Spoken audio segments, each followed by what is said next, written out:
ఓం నమ శివాయ. కార్తీక పురాణము 17వ అధ్యాయము. అంగీరసుడు ధనలోభునికి చేసిన తత్వోపదేశము. ఓ మునిశ్రేష్ఠులారా, ఓ ధనలోభి, నీకు కలిగిన సంశయములకు సమాధానము చెప్పుచున్నాను వినుము. కర్మ వలన ఆత్మకు దేహధారణము సంభవించుచున్నది. కావున శరీరోత్పత్తికి కర్మ కారణమగుచున్నది.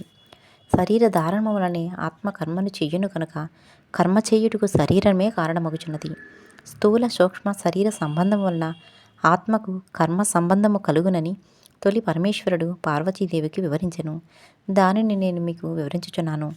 ఆత్మ అనగా ఈ శరీరమును అహంకారముగా ఆవహరించి వ్యవహరించుచున్నది అని అంగీరసుడు చెప్పగా, ఓ మునీంద్ర, నేనింతవరకు ఈ దేహమే ఆత్మీయని భావించుచుంటని కనుక ఇంకను వివరముగా చెప్పబడని వ్యాకార్థ జ్ఞానమునకు పదార్థ జ్ఞానమును కారణమగుచుండను. కావున అహం బ్రహ్మయను వ్యాఖ్యార్థమును గురించి నాకు తెలియచేయండి అని ధనలోభుడు కోరెను.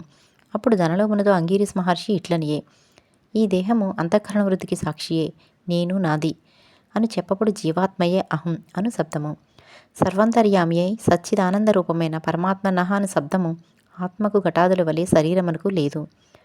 ఆ ఆత్మ సచ్చిదానంద స్వరూపము, బుద్ధి సాక్షి జ్ఞానరూపి, శరీరేంద్రియములు మొదలగున వ్యాపారమునందు ప్రవర్తించేసి వానికంటే వేరుగా ఉన్నదై ఎల్లప్పుడూ నే కోరితిని ప్రకాశించుచు ఉండినదే ఆత్మ అనబడను.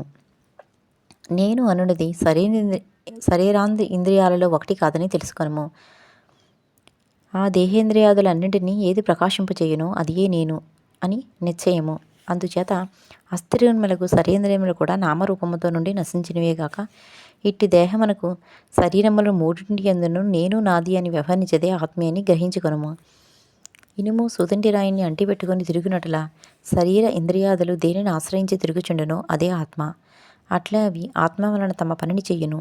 నిద్రలో శరీరేంద్రియాల సంబంధము లేక గాఢ నిద్రపోయి మేల్కొన్న తర్వాత నేను సుఖనిద్రపోతుని సుఖంగా ఉంది అనుకునేది ఆత్మ. దీపము గాజుబుడ్డిలో ఉండి ఆ గాజును ప్రకాశింపచేయునట్లే ఆత్మ కూడా దేహేంద్రియాలను ప్రకాశింపచేయుచున్నది.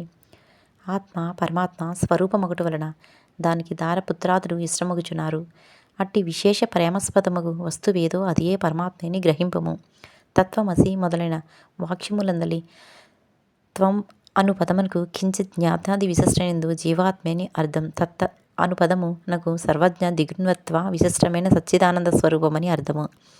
తత్వమసి అనేది జీవాత్మ పరమాత్మల ఏకత్వమనే బోధించును. ఈ రీతిగా సర్వజ్ఞత్వాది ధర్మములను వదిలివేయగా సచ్చిదానంద రూపం ఒక్కటియే నిలుచును. అదియే ఆత్మ. దేహ లక్షణము ఉండుట, జన్మించుట, పెరుగుట, క్షీణించుట, చచ్చుట మొదలగువి 6 భాగములు శరీరానికే గాని ఆత్మకు లేవు. జ్ఞానానంద స్వరూపమే పూర్ణత్వం గలది. వేదములలో దేనికి సర్వజ్ఞత్వము ఉపదేశము సంపూర్ణత్వము నిరూపించబడి ఉన్నదో అదియే ఆత్మ. ఒక కుండను చూసి అది మట్టితో చేసినదే అని ఏ విధంగా గ్రహింతమో అటులని ఒక దేహాంతర్యామియగు జీవాత్మ పరమాత్మ అని తెలుసుకునుము. జీవులచే కర్మఫలం అనుభవింపజేసేవాడు పరమేశ్వరుడనియు జీవుల కర్మఫలం అనుభవించరనియు తెలుసుకునుము.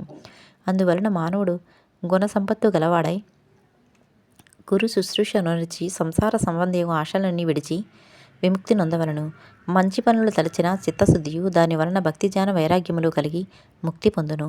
అందువలన సత్కర్మానుష్ఠానము చెయ్యవలను. మంచి పనులు చేసినా కానీ ముక్తి లభించును అని అంగీరసుడు చెప్పగా ధనలోభుడు నమస్కరించి ఇట్లనియు. ఇట్లు స్కందపురాణ అంతర్గత విశిష్ట ప్రోక్త కార్తీక మహత్యమందలి 17వ రోజు పారాయణము సమాప్తము. ఓం నమ శివాయ.